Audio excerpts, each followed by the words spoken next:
In 2016, Davido signed the Dream Deal. Sony Music and RCA came up with millions of dollars and a promise. We will make you the biggest star in the world, they said. But there was a catch.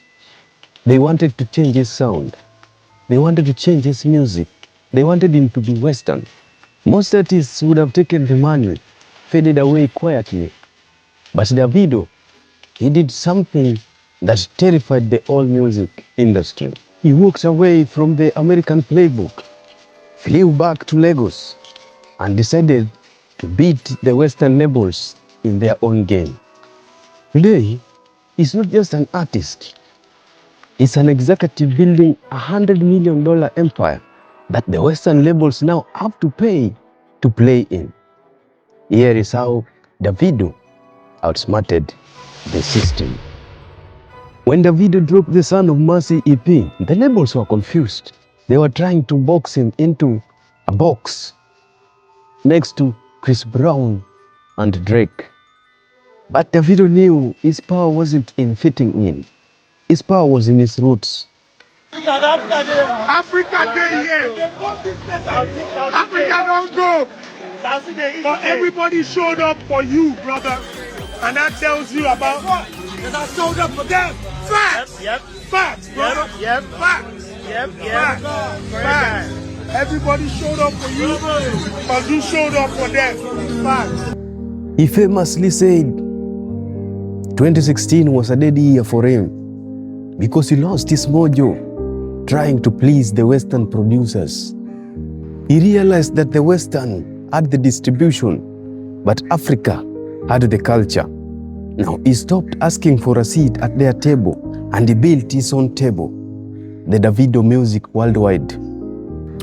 Fast forward to today, while artists are still fighting for their fair royalties, Davido has made a very smart move. He partnered with Steve Stott and the United Masters to launch the 9+ Records. Now, why does this matter, you might ask? He isn't just signing Afrobeats artists.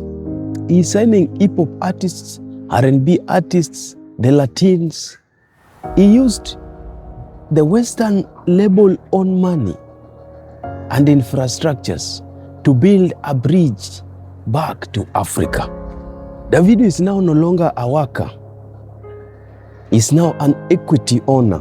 He's now the African version of Jay-Z. And the labels now realize they cannot dictate terms for Davido. Davido's wealth is not just streaming checks.